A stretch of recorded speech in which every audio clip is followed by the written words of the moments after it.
আমি সব সময় পাঁচটা স্টক নিয়ে কথা বলি। আজকে পাঁচটা জেনারেল ইন্স্যুরেন্স সম্বন্ধে বলবো।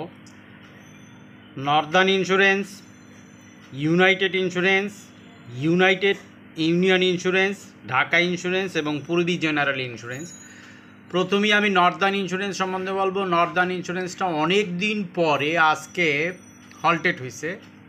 দেখা যায় এই শেয়ারটা গতকালকে 27 টাকা 70 পয়সা 28 টাকা 40 পয়সা ক্লোজ দিছিল।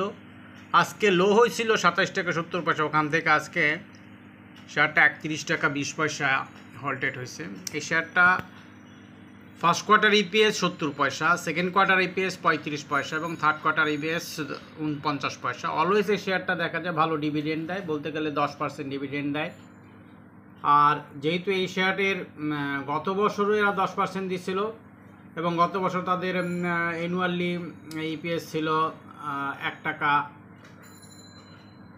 58 পয়সা। যদিও গত অক্টোবর মাসে এই শেয়ারটা 0.1% পাবলিকের কাছ থেকে ইনস্টিটিউট শেয়ারটা বাই করছে। এই শেয়ারটা আবার 30% মানে ডিরেক্টরশিপদের কাছে আছে।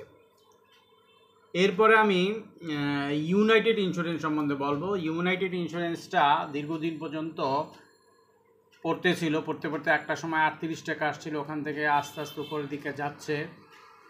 43 টাকা 10 পয়সা গতকালকে ছিল, আজকে শেয়ারটা 44 টাকা 10 পয়সা। এই শেয়ারটার ইপিএস ভালো। ফার্স্ট কোয়ার্টার ইপিএস হলো 38 পয়সা, সেকেন্ড কোয়ার্টার ইপিএস হলো 73 পয়সা এবং থার্ড কোয়ার্টার ইপিএস হলো এখানে 44 পয়সা। যদিও এই ইউনাইটেড ইন্স্যুরেন্সটা 10% ক্যাশ দিয়েছে।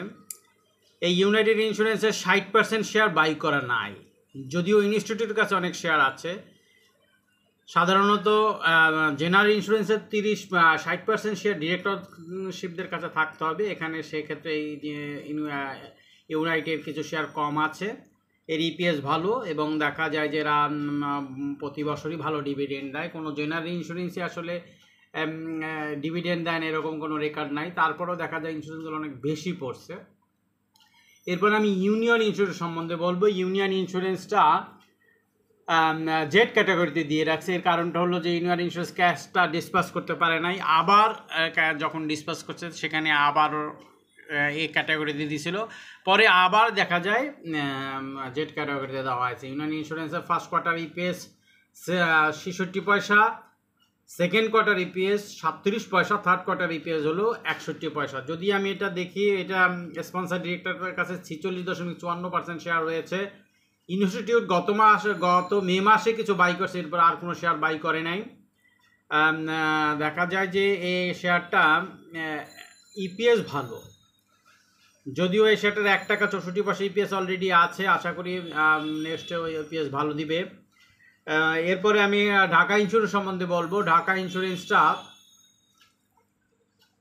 গতকাল যদি বসে 39 টাকা 40 পয়সা ছিল, আজকে 6.09% বাড়ছে এবং 41 টাকা 80 পয়সায় ক্লোজ দিছে।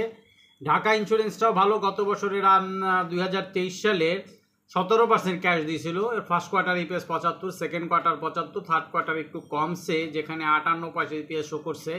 কিন্তু তাদের ইপিএস ইয়ারলি ইপিএস যদি বলি, তাহলে ইয়ারলি ইপিএসটা হলো এখানে 2023-এ তারা ইয়ারলি ইপিএস দিয়েছিল 83 পয়সা। সেক্ষেত্রে তারা দেখা যায় কি ভালো ডিভিডেন্ড ঘোষণা করেছিল এবং এনইভি ভালো। এনইভি শেয়ারটা 24 টাকা, যদিও এই শেয়ারটা 41 টাকা ট্রেড হইতেছে, আজকে 41 টাকা 80 পয়সা ট্রেড হয়েছে। অল্প কিছু শেয়ার, বলতে গেলে 4 কোটি 1 লাখ শেয়ার মাত্র। গত মাসে 1% শেয়ার ইনস্টিটিউট বাই করছে। এই শেয়ারটা 55.68% পাবলিকের কাছে ডিরেক্টরদের কাছে আছে। আরও কিছু শেয়ার বাই করতে হবে তাদেরকে, যদি 60% কোটা পূরণ করতে হয়। এরপর আমি লাস্ট পূর্বী জেনারেল ইন্স্যুরেন্স বলবো। এটাও জেড ক্যাটাগরিতে। সাধারণত এই পূর্বী জেনারেল ইন্স্যুরেন্স কখনো জেডে থাকে নাই বা কখনো ডিভিডেন্ড দেয় এরকম কোনো রেকর্ড নাই।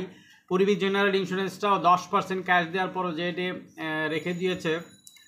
First quarter EPS 42, second quarter 48, third quarter 41, প্রায় 40-42 কাছাকাছি রয়েছে।